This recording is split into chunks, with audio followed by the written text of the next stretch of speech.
오늘은 강의한 순종 C 이제 첫 페이지를 펼치시면 됩니다. 순종하는 마음, 복종하는 태도. 순종이 권위에 대한 행동의 문제라면 복종은 권위에 대한 태도의 문제이다. 자, 말이 조금 어려운 것 같아요. 그냥 한마디로 우리가 순종하는 행동은 순종하는 거고요.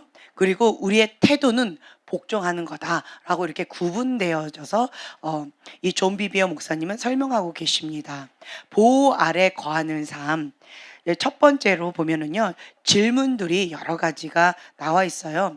권위에 자신 있게 복종하려면 반드시 대답해야 되는 중요한 질문들이 여러 가지가 있습니다. 권위와 관련된 여러 가지 질문들.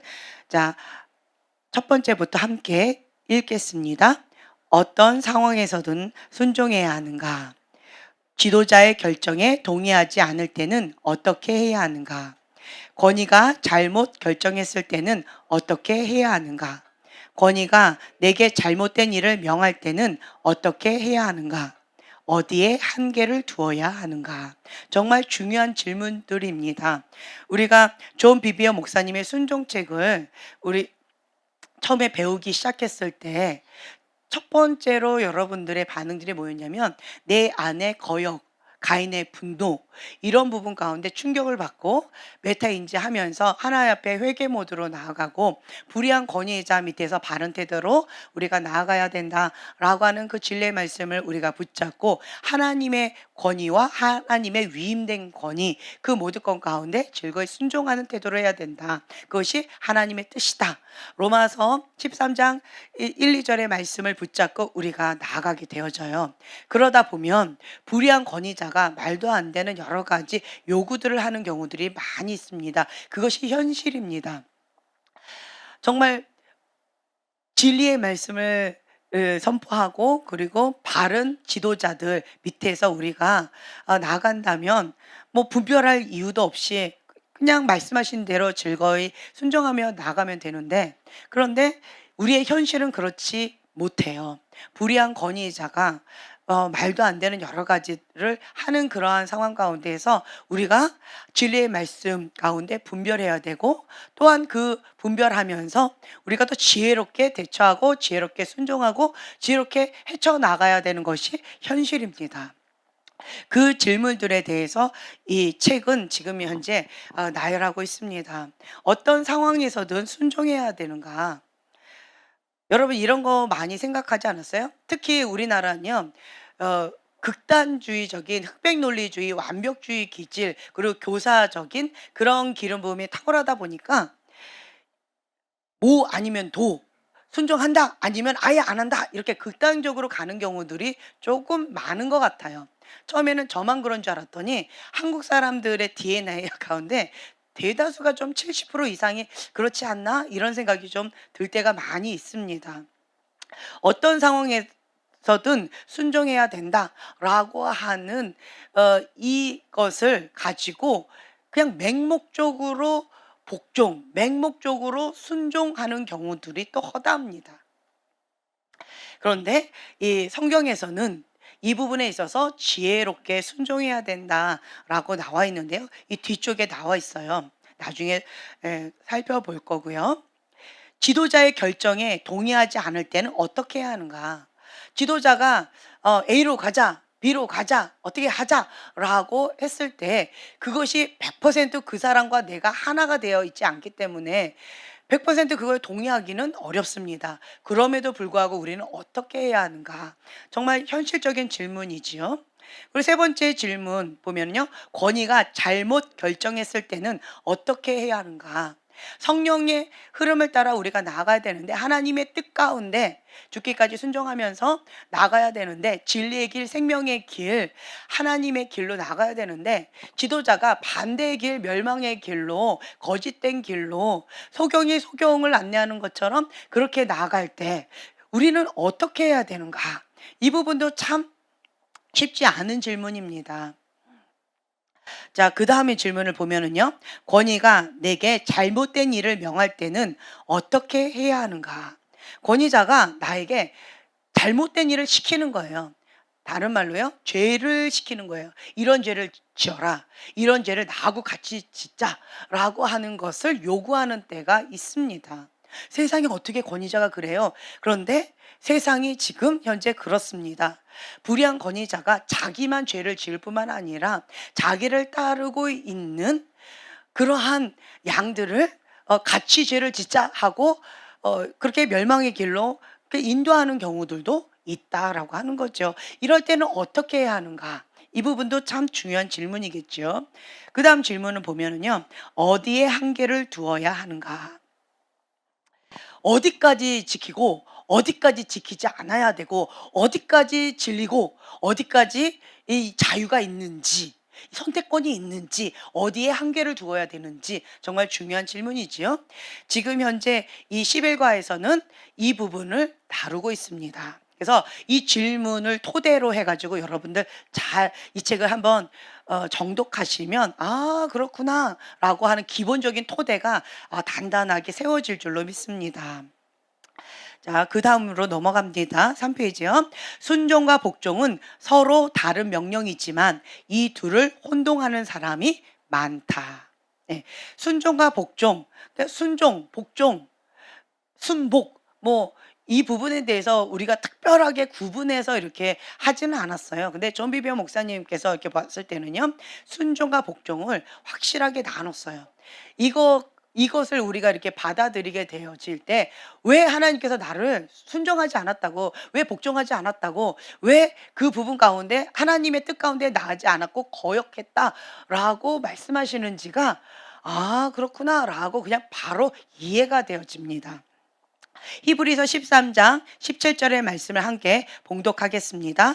너희를 인도하는 자들에게 순종하고 복종하라. 저희는 너희 영혼을 위하여 경성하기를 자기가 회개할 자인 것 같이 하느니라. 저희로 하여금 즐거움으로 이것을 하게 하고 근심으로 하게 말라. 그렇지 않으면 너희에게 유익이 없느니라. 예, 너희를 인도하는 자들에게 너희들이 근심거리가 되지 말라는 거예요. 너희를 인도하는 자들에게 순종하고요, 복종하라. 그래서 근심거리가 되지 않게끔 너희가 즐거움으로 순종하고 복종해라. 그렇게 되면 너희에게 유익이 있을 것이다. 이런 말씀이에요. 자, 그 다음 보면은요, 공급이 없어서라고 되어 있는데, 존 비비어 목사님이 본인의 실제적인 예화를 들면서 이렇게 얘기를 해주세요. 정말 너무나도 좋은 교회에 부교육자로 갔어요. 그래서 와, 너무 행복하다. 이렇게 행복할 때가 어디 있나. 이렇게 훌륭한 교회, 훌륭한 목회자 밑에서 이렇게 섬길 수 있다니, 가까이에서 모실 수 있다니, 가까이에서 주님의 은혜를 누릴 수가 있다니, 한 공동체가 될 수 있다니 너무나도 행복하다. 이 감격 가운데 주님, 어떻게 이 은혜를 내가 갚을 수 있으리까 라고 하는 감격 가운데 주님 앞에 날마다 행복한 가운데 이렇게 지냈는데, 그러던 어느 날 이 눈에 씌어졌던 콩깍지가 벗겨지면서, 그러면서 현실이 보여지기 시작합니다. 자, 털어서 먼지 안 나는 사람은 없다라고 하지요. 모든 사람 다 똑같은 인간이다. 그런데 주의 종은 신의 아들로서 화장실도 가지 않고, 주의 종은 신의 아들로서 화도 내지 아니하고, 주의 종은 신의 아들로서 항상 경건하고, 항상 성령 충만하고, 항상 주님 앞에 살고, 항상 바른 태도로 진리를 선포하는 그대로 살아내고, 할렐루야. 그리고 항상 기도하면 표적과 기적이 그냥 따르고, 그래서 아무 때나 때와 장소와 상관없이 그냥 머리 들이밀어서 기도만 받으면 그냥 주님께서 강력하게 역사하실 것 같고, 그렇죠? 그래서 신의 아들이고 인간이 아닌 것 같고, 보통 사람들이 좀 그렇게 생각하는 경향이 좀 있는 것 같아요. 그렇게 있다가 가까이 한번 보세요. 자, 남녀가 서로 각자 거리를 두고 각자의 집에서 살다가 망가진 모습은 집안에서만 하고요. 그리고 가장 최고의 모습으로 딱 변신을 합니다. 변장을 합니다. 그리고 서로 만납니다. 그리고 항상 긴장 가운데 최고의 모습만 보여주면서 서로 존중하고 배려하고 깍듯하게 예의범절 가운데 그렇게 최고로 또 사랑 뿅뿅뿅뿅 하면서 그렇게 만남을 갖다가 그러다가 이제 우리 더 이상 헤어지는 시간이 아쉬워 이래 가지고 같이 결혼을 하지요. 그러면 집 안에서의 본인이 어릴 때부터 자라왔던 그 집안의 배경에서 그냥 내 맘대로 그냥 펄퍼덕하는 그 모습을 있는 모습 그대로 그 모습을 딱 봤을 때 환상이 깨어지는 그 순간 '이게 누구야?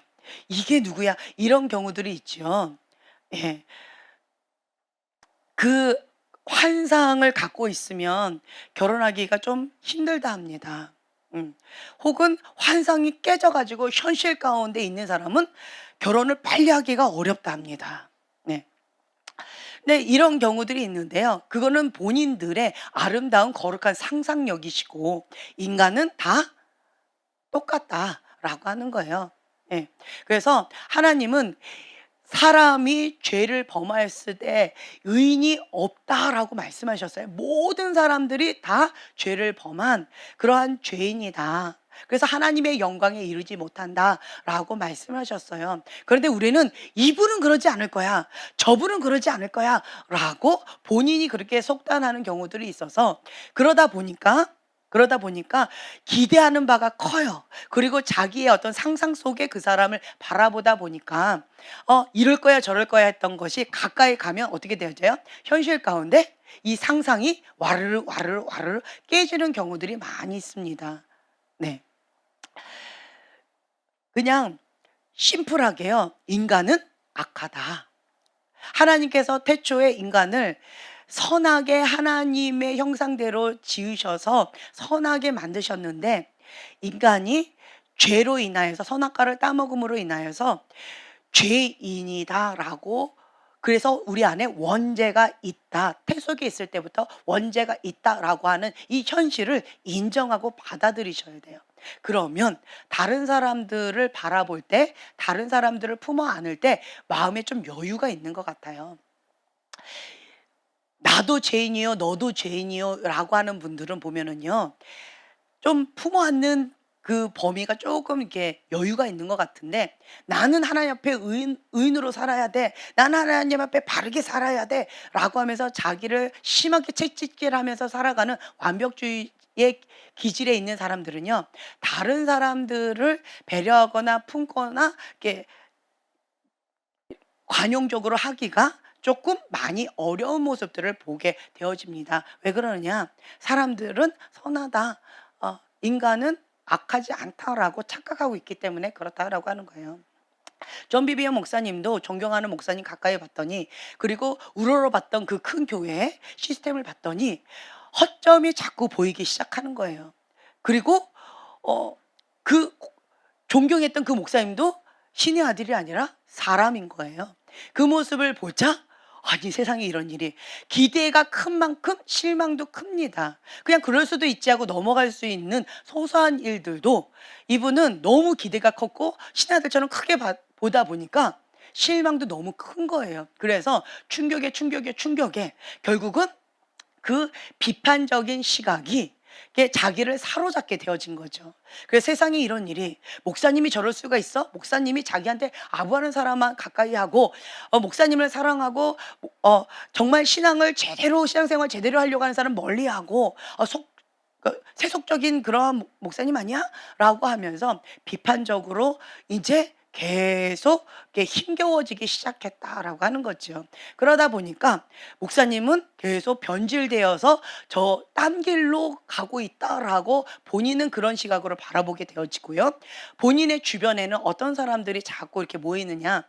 자기와 똑같은 사람, 비판적인 시각으로 목사님을 바라볼 뿐만 아니라 교회를 비판적으로 불평하고 원망하는 그러한 시각으로 바라보는 그런 사람들하고 같이 어울려서 만나면 계속 비판하고 만나면 계속 헐뜯고 계속 투덜투덜투덜거리면서 비판적으로 하는 그러한 상황 가운데 있었다라고 하는 그 실예를 여기에 이렇게 쭉 나와 있어요. 그러면서 목사님은 겉과 속이 달라. "저런 분이 목사님이야? 말도 안 돼." 라고 하면서 심하게 시험 들었어요. 자, 그렇게 심하게 시험 들은 상태로 설교를 들어보세요. 예배를 들어보세요. 그 목사님께서 말씀하시는 그 말씀이 아멘이 될까요? 아니면 너나 잘해라 이렇게 될까요? 참 쉽지 않겠죠. 예. 이러한 상황 가운데에서 전비비 목사님이 고백하시는 거예요. 나는 6개월 동안 공급을 받지 못했어. 변질되어져서 겉과 속이 다른 저 속물 인간인 저 담임 목사님 밑에서 내가 겨우겨우 버티다 보니까 이 의로운 이 부목사가 겨우겨우 버티다 보니까 나는 6개월 동안 저 담임 목사님을 통해서 공급받은 게 하나도 없어 라고 하면서 투덜투덜하기 시작했다는 거죠. 이 말을 툭 던졌을 때 주변에 있던 사람이 맞아 나도 그래 맞아 나도 그래 라고 했는데 딱 한 사람만 침묵했대요. 그게 누구예요? 와이프. 정말 지혜로운 와이프를 둔 것 같아요. 예. 그 와이프는 한마디도 하지 않고 동조하지 않았다라고 합니다. 그러면서 나아가면서 이 존비비오 목사님 그래도 기도하는 분이셨어요. 기도 진짜 나는 6개월 동안 공부를 못 하 그러고 보니까 6개월이나 됐네. 정말 6개월 동안 내가 공부받지 못하고 이때까지 버티고 있었다니 정말 나는 대단한 것 같아. 나는 정말 위대한 것 같아. 우리는 영적이고 저 담임 목사님은 영적이지 않아. 우리는 의로움에도 불구하고 불의한 권위자 밑에서 이렇게 버티고 있으니 하나님께서 우리에게 정말 여기서 떠나라 이렇게 말씀하실 것 같고 그리고 하나님께서 더 좋은 자리로 인도해 주실 것 같다라고 믿었고 확신에 차가지고 서로 막 흥분해 있는 그런 상황 가운데 헤어졌어요. 그리고 나서 이제 기도 시간에 이걸 딱 생각하면서 주님 그러고 보니까 내가 6개월 동안이나 공부받지 못하고 이 교회에 버티고 있었네요. 정말 너무 마음이 힘들었어요. 라고 하는 그런 마음으로 기도하고 있는데 그때 하나님의 음성이 들렸습니다. 자, 하나님 음성이 뭐였냐면 여기 보면요. 메마른 내 상태를 생각하고 있으니 성령께서 단호히 깨우쳐 주셨다. 문제는 너의 목사가 아니다. 문제는 너한테 있다. 충격적입니다. 아니, 담임 목사님이 문제가 있고요. 나는 지금 거룩하게, 나는 의롭게, 나는 바른 태도로, 나는 깨어있는 의로운 의인입니다. 주님, 이거는 나한테 해주실 말씀이 아니고 저 담임 목사님한테 가셔서 직접 하셔야 될 말씀이지 않습니까? 주님, 이거 정말 나에게 하신 말씀 맞나요? 라고 하는 정말 충격적인 마음 가운데 하나님 앞에 질문을 다시 되묻습니다. 그때 주님께서 다시 말씀하세요. 문제는 담임 목사님이 아니라 너에게 있다. 라고 말씀하시는 거예요. 주소 잘못 찾은 거 아니신가요? 이건 말도 안 돼. 라고 하는데 주님께서 어렸을 적 본인의 어떠한 사건으로 딱 떠올려 주셨다 합니다. 너무나도 재미있는 프로그램을 보는데 10분 후면 끝나요. 그런데 엄마가 존 이거 좀 쓰레기 좀 갖다 버려라. 엄마 10분 있다요. 좀만 있다요. 라고 이거 끝나면 할게요. 그래. 지금 갖다 버려라. 그때 네 엄마 하고 벌떡 일어나서 쓰레기를 갖다 버렸지만 이 아내는 막 부글부글 끓었다는 거예요. 뭐가? 불만이, 불평이, 분노가. 아유 진짜 엄마는 너무 이기적이야. 10분 후면 끝나는데 10분도 못 기다리고 지금 당장 하라고? 정말 엄마는 불의한 권위자야 라고 하는 그런 마음으로 분노로 막 불불 끓는 그런 마음을 가지고 겉으로는 뭐예요? 네 엄마 하고 그냥 그걸 가지고 곱게 갔을까요? 그냥 팍팍 이러고 갔을까요? 네. 막 이러면서 가서 그냥 팍 하고 갖다 던지듯이 버렸겠죠. 그 장면을 하나님께서 떠올려 주시는 거예요. 그러면서 주님께서 말씀하시는 거죠. 성령님께서 존에게 말씀을 주셔요. 존, 너는 순종했지만 즐겨 순종하지는 않았다. 이 말씀을 주시는 거예요. 자, 이사야 1장 19절에서 20절 말씀 4페이지 중반부에 있습니다. 함께 봉독합니다. 너희가 즐겨 순종하면 땅의 아름다운 소산을 먹을 것이요 너희가 거절하여 배반하면 칼에 삼키우리라. 네, 아멘. 너는 순종을 했지만 즐겨 순종하지 않았다. 다른 말로요. 겉으로 행동은 순종의 행동을 갖다 버리는 순종의 행동은 했지만 복종의 태도가 바르지 않았다. 어머니에 대한 내 태도는 옳지 않았다. 이 교회에서 너에게 공급이 없는 이유는 너가 순종하긴 했지만 즐겨 순종하는 태도가 없기 때문이다. 하나님 나라의 아름다운 소산을 먹지 못한 이유는 나의 잘못된 태도 때문에 그렇다라고 성령님께서 메타인지를 시켜주시는 거예요. 저 불의한 권위자가 엘리 제사장처럼 저렇게 잠자고 있어서 성령님께 깨어있지 못해서, 그래서 내가 공급을 받지 못했고 내가 이렇게 영적으로 메마른 상태에 있는 것은 저 담임 목사님 탓이다, 남 탓이다 라고 외쳤는데, 결국 그 남 탓도 주님 뭐라고 말씀하세요? 거역의 영이다, 가인의 분노다.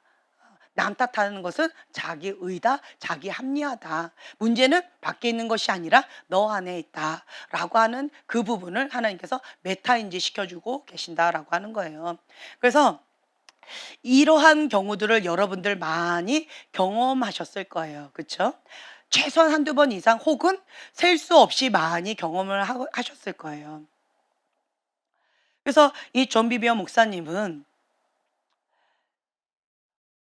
본인이 굉장히 영적이고, 그리고 더 좋은 자리로 하나님께서 인도해 주실 것이고, 하나님께서 칭찬해 주실 것이고, 하나님께서 함께 하실 것이다 라고 하는 이 잘못된 이 불의한 권위자 밑에서 더 좋은 곳으로 우리를 구원해 주실 것이다, 구출해 주실 것이다 라고 하는 믿음과 확신에 찼었는데, 그것은 뭐였어요? 결국은 착각이었다. 그 착각이었다는 거죠. 현실은 뭐예요? 5페이지 맨 위에 보세요. 나는 하나님의 것을 받지 못할 뿐 아니라 위험지대로 가고 있었다. 충격입니다. 이게 메타인지 시켜주신 거예요, 성령님께서. 내가 하나님께서 주시는 것을 받지 못할 뿐만 아니라 위험지대로 가고 있었다. 거역의 길, 멸망의 길, 교만의 길, 하나님을 대적하는 그 길로 내가 스스로 자처하고 무리들과 함께 아주 빠른 걸음으로 가고 있었다 라고 하는 충격적인 메시지를 성령님께서 주신 거예요.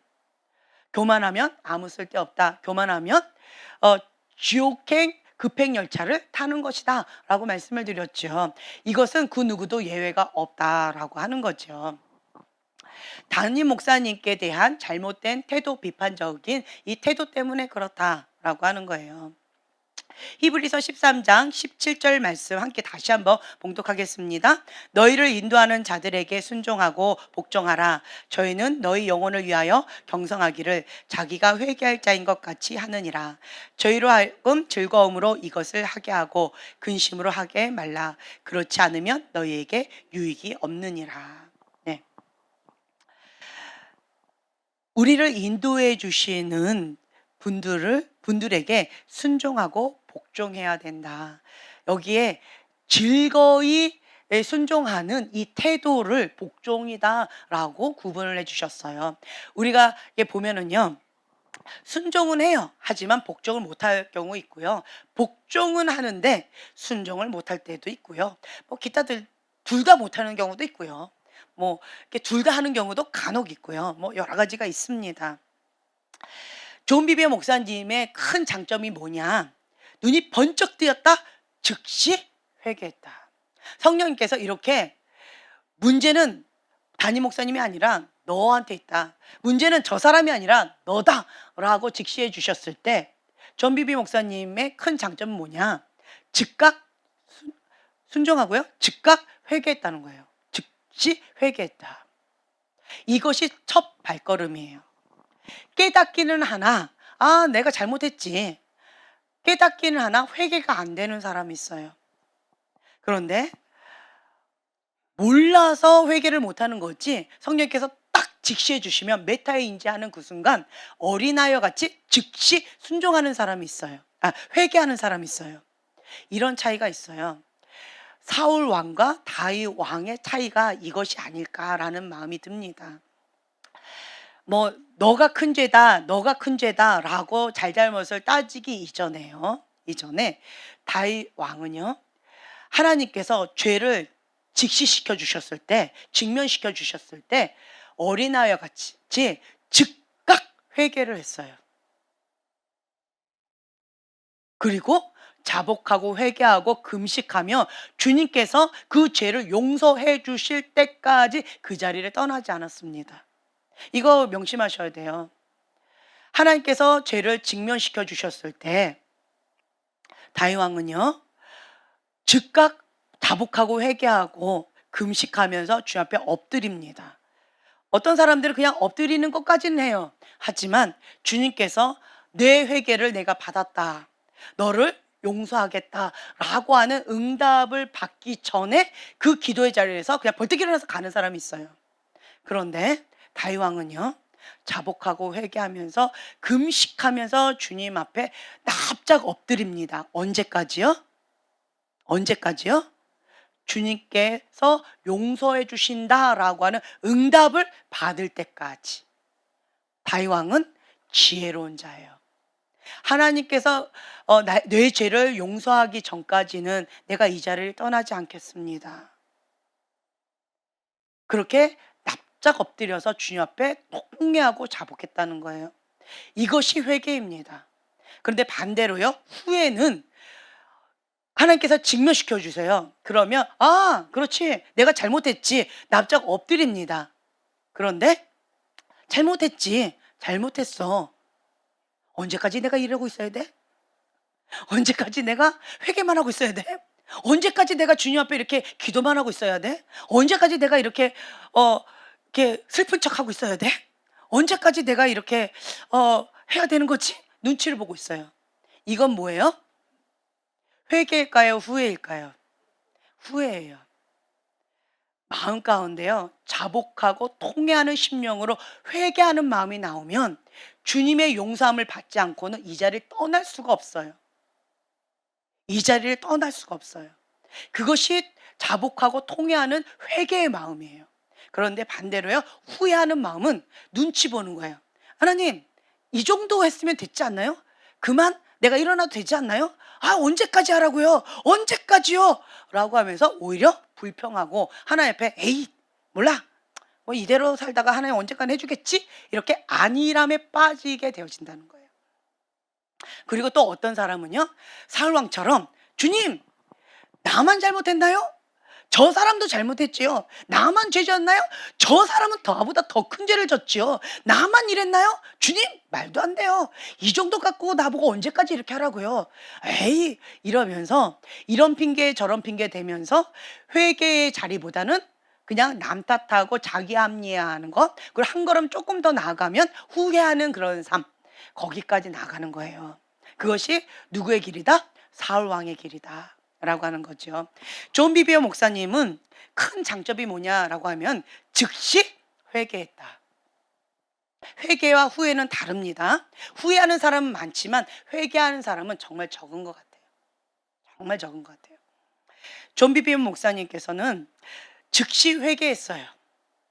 자, 상황이 달라졌나요? 내가 다른 교회로 갔나요? 아니면 목사님이 회개하셨나요? 목사님이 바뀌셨나요? 아무것도 바뀐 게 없어요. 딱 한 가지 바뀌었다라고 하는 것은 뭐냐? 성령님께서 말씀해 주신 그 진리의 말씀 가운데 어린아이와 같이 정직하게 반응했고요. 그리고 즉시 회개했어요. 겉으로 달라진 건 아무것도 없어요. 그리고 평상시와 똑같이 주일날 예배를 드리러 갑니다.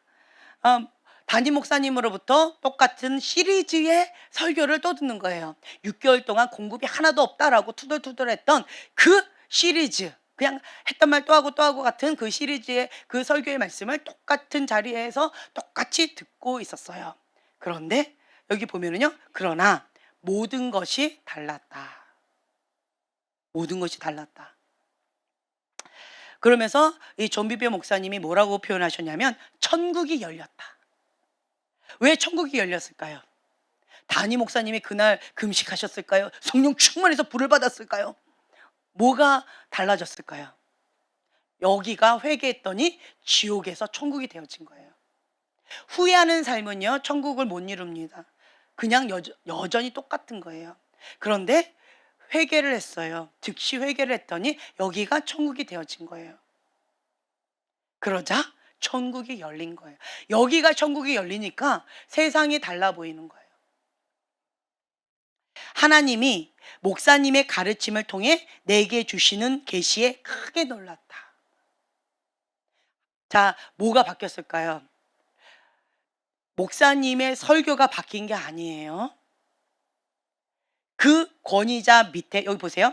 하나님은 나를 그 목사님의 권위 아래 두셨는데 그 권위에 대한 내 나쁜 태도 때문에 지난 6달 동안 놓친 것들을 생각하니 눈물이 날 것만 같았다.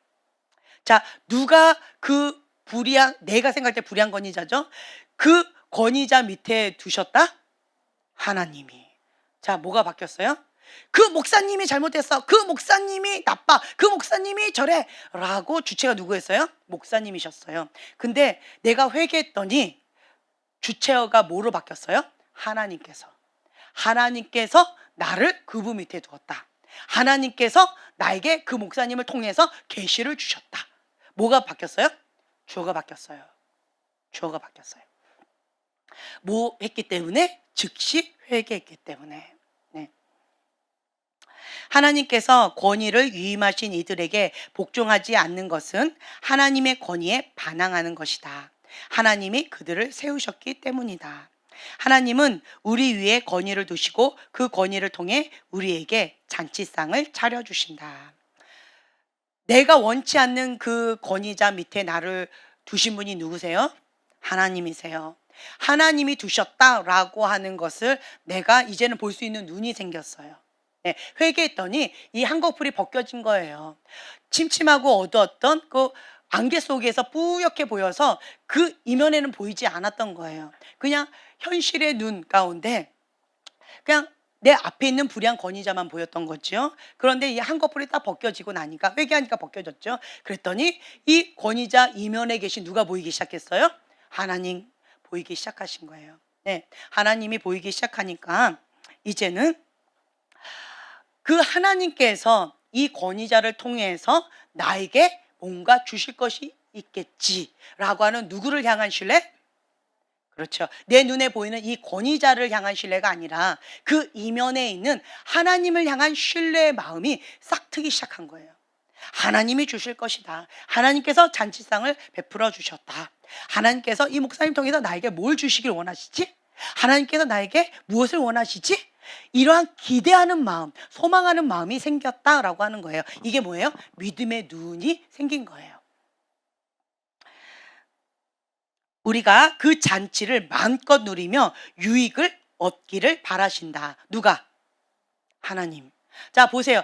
주어가 다 바뀌었어요.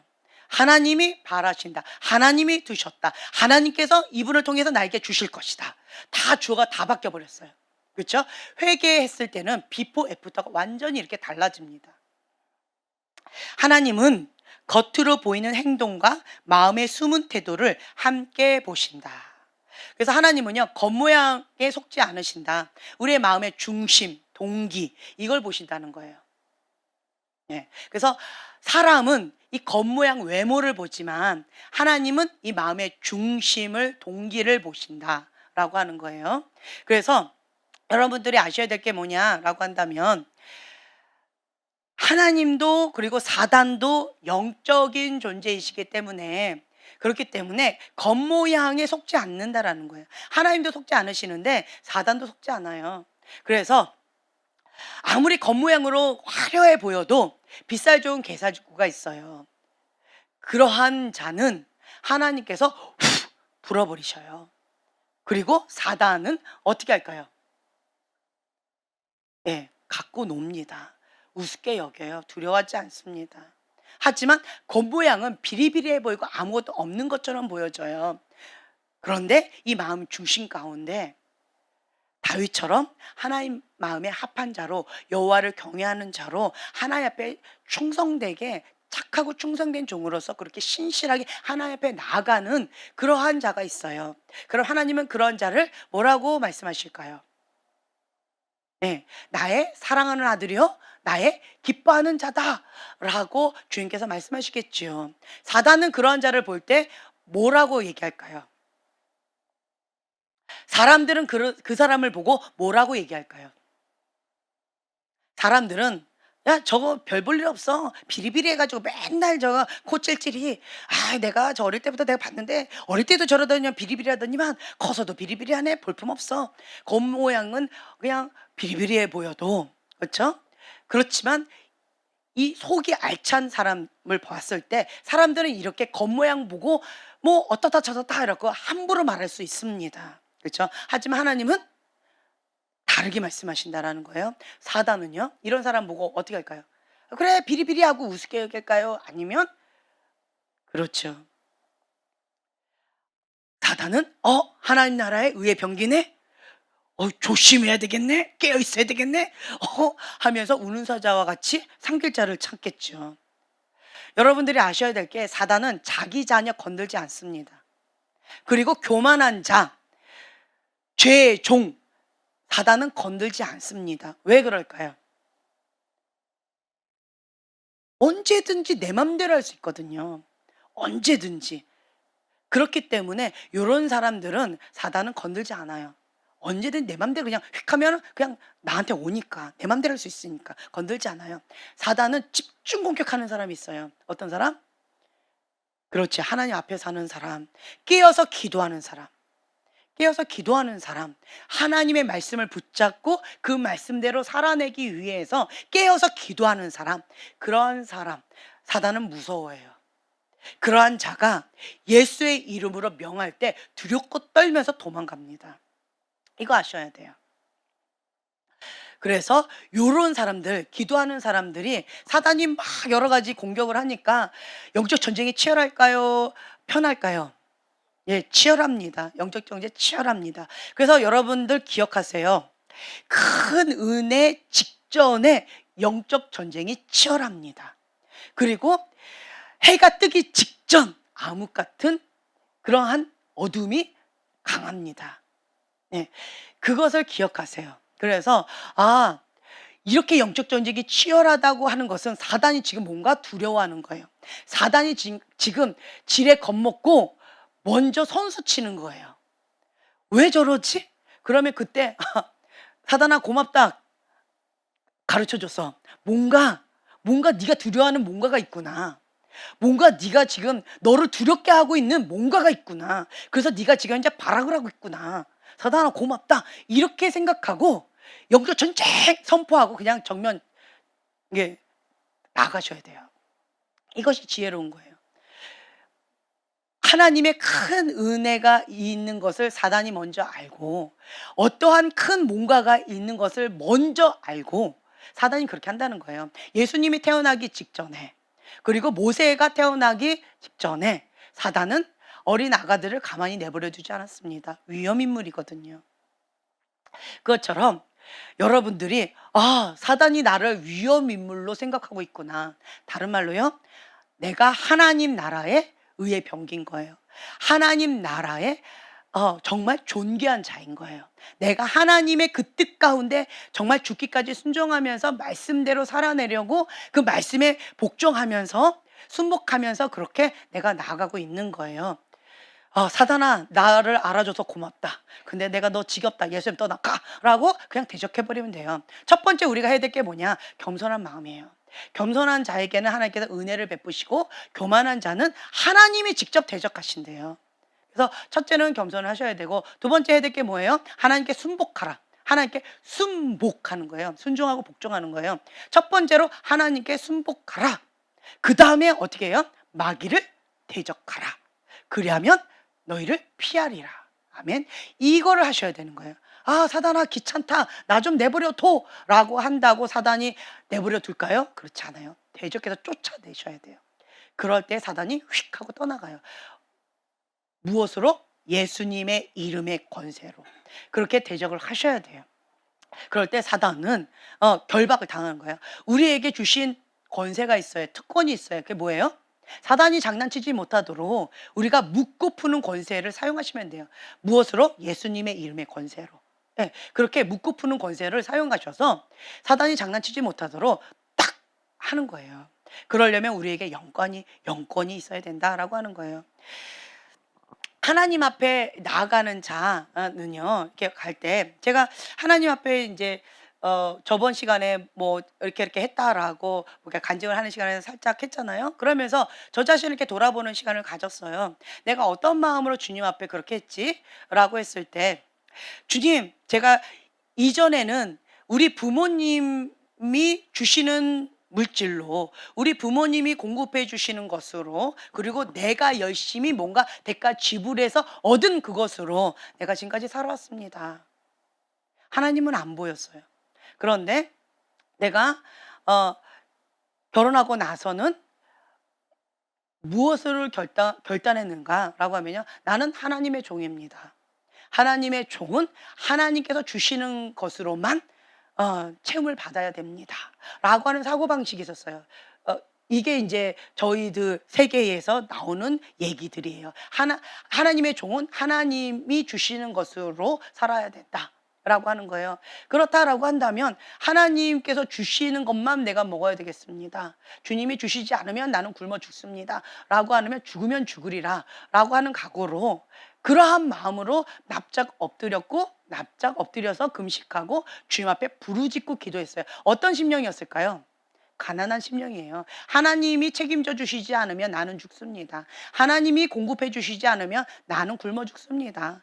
하나님께서 나를 보호해 주시지 않으면 나는 엉망진창으로 다 그냥 까부러집니다. 주님이 책임져 주셔야 됩니다 라고 하는, 그냥 100% 주님 앞에 나를 그냥 다 맡겨드린 거예요. 그런 마음으로 제가 엎드렸어요. 이게 어떤 기질이냐, 이 저의 상처의 기질이에요. 흑백 논리, 뭐 아니면 도, 적당히가 없어요. 그러다 보니까 이 상처의 기질 하나님 앞에 딱 갔더니 그냥 전부를 다 드리는 거예요. 죽이시든지 살리시든지 하나님 손에 나를 맡깁니다, 딱 이러면서 그냥 들어간 거예요. 그러다 보니 참 감사하게 하나님께서 저를 책임져 주셨고, 그러면서 막 가다 보니까 하나님, 세상에서는 뭐 죽을까봐, 질병 들을까봐, 뭐 기타 등등 여러 가지로 인해서 보험을 많이 든다는데, 주님, 우리는 이 금액으로는 생활도 어렵고 이걸 갖고는 보험도 들 수가 없어요. 그런데 자꾸 주변에서 보험 들라고 난리인데 그거에 대해서 주님 어떻게 해야 될까요? 그래서 제가 딱 생각을 했어요. 하나님, 저는요 하나님 나라 보험 들겠습니다. 하나님 나라 보험 들 터이니 하나님께서 책임져 주시고, 하나님이 너 사명 다 했다, 이리 와라 라고 부르시면 저는 그럼 이제 사명 다 했나 보다 하고 가면 되고, 하나님께서 너 아직 오면 안 된다, 사명 더 열심히 해라 라고 하시면 더 사는 것이고, 그래서 하나님 나라 보험을 들어야 되겠다 라고 하는 마음으로 그때 들었던 것 같아요, 결혼 초기에. 그래서 주님, 저는 하나님 나라 보험을 들겠습니다 라고 하면서 정말 하나님 앞에 나를 그냥 드린 것 같아요, 내 목숨을.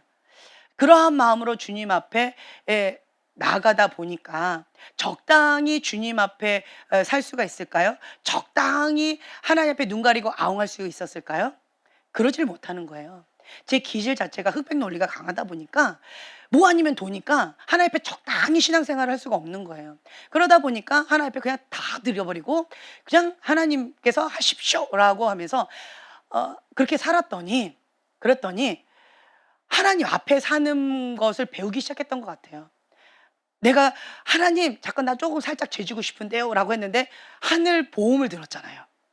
하늘 보험을 들었는데 이렇게 적당히 죄 지으면서 보험 들었다라고 하면 너 안 되겠다, 이리 올라와라 이러시면 안 되잖아요. 그렇죠? 그렇기 때문에 못 하겠는 거예요. 그래서 하나님 앞에 보험을 들려면 정말 두렵고 떨리는 마음으로 주님 앞에 살아야 되겠구나 라고 하면서 주님 앞에 어린아이 같은 그러한 모습으로, 밖에서 우리가 뭐 어린아이가 뭐 이렇게 사 먹으면 딱 가면은 너 짜장면 먹고 왔구나, 어머 어떻게 알았어요? 여기 잔뜩 묻어갖고 하고 어머 어떻게 알았어요? 이렇게 하는 것처럼, 숨길 수 없는 것처럼 하나님 앞에도 내가 일거일수죠 숨길 수가 없는 거예요. 그렇죠? 그러다 보니까 하나님 앞에 하나님 앞에 보험을 드는 그 마음이 있기 때문에 이렇게 하는 것 저렇게 하는 것, 소소한 것 큰 것까지도 하나님 앞에 다 맡겨드리는 삶. 그래서 하나님께서 나를 100% 전부를 다 받으세요 라고 하는 그런 마음으로 이렇게 살았던 것 같아요. 그랬는데, 이게 독특한 생각이죠. 그랬는데 몇 년 전에 정기영 목사님하고 대화하다가 정기영 목사님도 이런 말씀 하시더라고요. 저는 이 땅 가운데 보험을 안 들었습니다. 하나님 나라 보험을 들었습니다. 저는 그 얘기를 처음 들은 거예요. 저만 생각하는 줄 알았는데 정경 목사님도 저랑 똑같은 생각을 갖고 계시더라고요. 그래서 어머, 목사님도 하늘나라 보험을 들으셨어요? 저도 들었는데 와, 목사님 너무 반가워요. 이렇게 얘기하는 사람 목사님 처음 봤어요. 이러면서 너무 반가워서 딱 이랬더니 목사님께서 저한테 하시는 말씀이 뭐였냐면 하나님 나라 보험을 아무나 드는 거 아닌데? 그거 대가집을 만만치 않은데? 그 적당히 하나님 앞에 살아가서는 절대로 못 드는 보험인데? 이러시더라고요. 그래서 그렇구나. 그래서 하나님께서 정말 나를 점도 없고 흠도 없고 이렇게 하나님께서 정말 이렇게 섬세하게 나를 인도해 주시고 빚어 주셨구나. 그렇구나 라고 하는 그런 마음, 또한 너 감사한 마음, 이런 여러 가지 교차하는 마음들이 있었어요. 그게 어떤 마음이었냐라고 한다면 어린아이 같은 그런 순수한 마음이 있으면요, 영이 맑아요. 영이 맑으면요, 계시가 맑아요. 사람은 다 똑같아요. 자, 상처 없는 사람 있나요? 인간적인 의의가 자아가 없는 사람 있나요? 다 똑같아요. 그렇죠? 그래서 어둠의 영역도 강하고 인간적인 영역도 강하고 하나님 나라 요거는 조금이고 이런 경우 다 비슷해요. 개찐도찐이에요. 근데 차이점이 있다라고 한다면 이 존 비비어 목사님처럼 하나님께서 말씀하신 그것 가운데 어린아이와 같이 즉각 회개하는 이 태도. 앞에서도 우리가 이거 봤죠? 즉시 회개했다. 즉시 회개했다. 즉각 회개했다. 라고 하는 이 표현이 아주 중요하다는 거예요.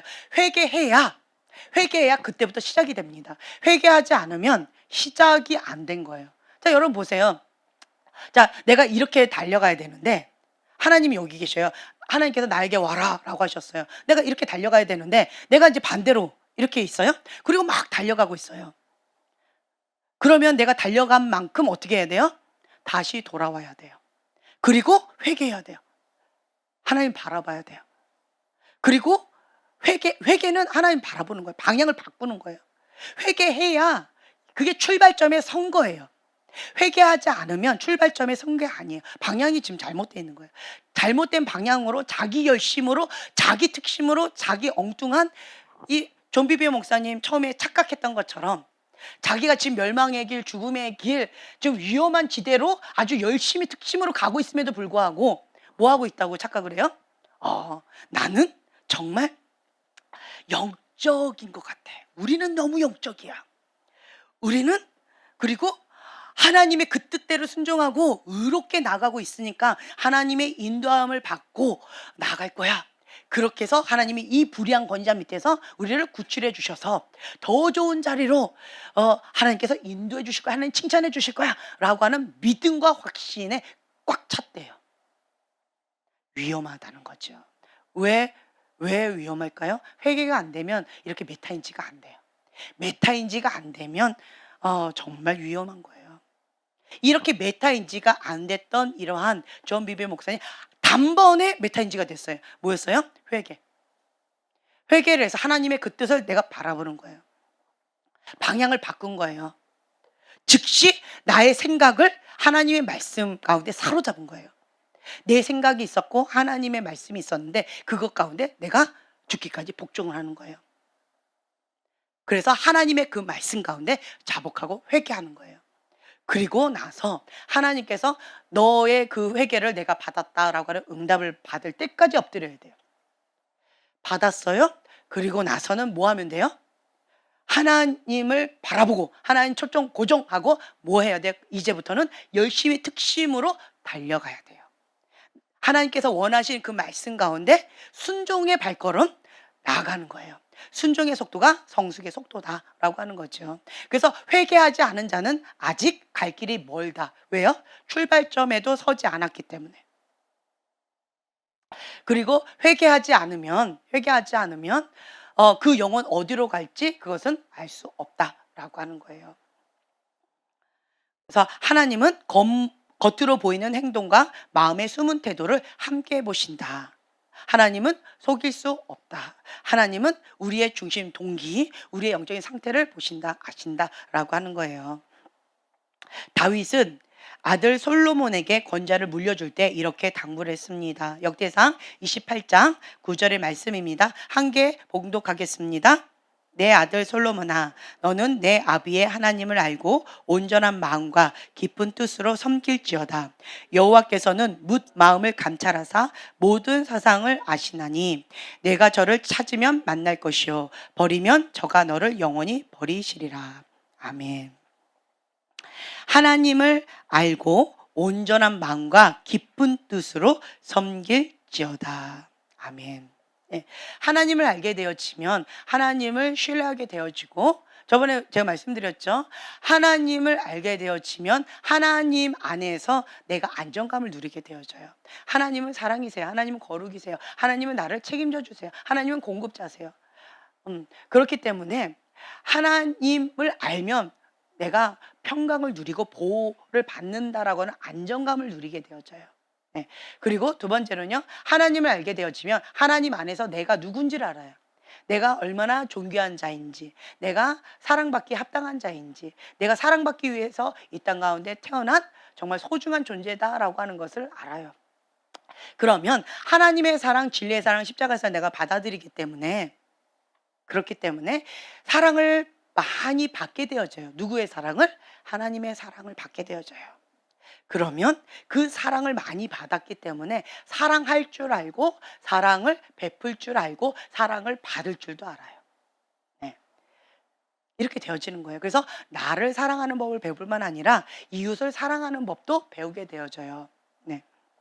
순서가 이렇다라고 하는 거 아시면 좋을 것 같아요. 그래서 하나님을 사랑하기 때문에 다른 사람을 섬기는 것이고, 하나님이 내 안에 계시기 때문에 내가 하나님으로 충족하게 되어지는 것이고, 이렇게 되어진다라고 하는 거지요. 히브리서 저자는 우리를 인도하는 자들에게 순종할 뿐 아니라 복종하라고 가르친다. 네, 오늘은 이제 여기까지 함께 나누고요. 나머지 부분은 다음 시간에 나눴으면 좋을 것 같아요. 그래서 여러분들이 하나님 앞에 순종한다, 하나님 앞에 복종한다라고 하는 이러한 태도로 나아가실 때 하나님께 인정받게 되어지는 거예요. 네. 자, 함께 기도하겠습니다. 주님, 감사합니다. 하나님 앞에 즐거이 순종하면 땅의 아름다운 소산을 먹게 되어질 것이요, 너희가 거절하여 배반하면 칼에 삼키우리라 말씀하셨습니다. 주님, 우리가 하나님 앞에 즐거이 순종하는 이러한 마음 우리에게 더 부어주시길 원합니다. 주님을 더 알아가며 하나님을 더 신뢰하며 하나님의 사랑 가운데 마음껏 누릴 수 있는 자유함을 주시길 원합니다. 내가 하나님 안에서 누구인지 분명한 정체성이 회복되어지길 원하고, 또한 나에게 주신 그 사명, 부르심 감당하기 위해서 하나님 앞에 순복하는 삶, 그 부르심 가운데 열심히 특심으로 나아가는 지혜로운 자들 될 수 있도록 주님 한 사람 한 사람 축복하여 주시옵소서. 감사드리며 예수님의 이름으로 기도합니다. 아멘.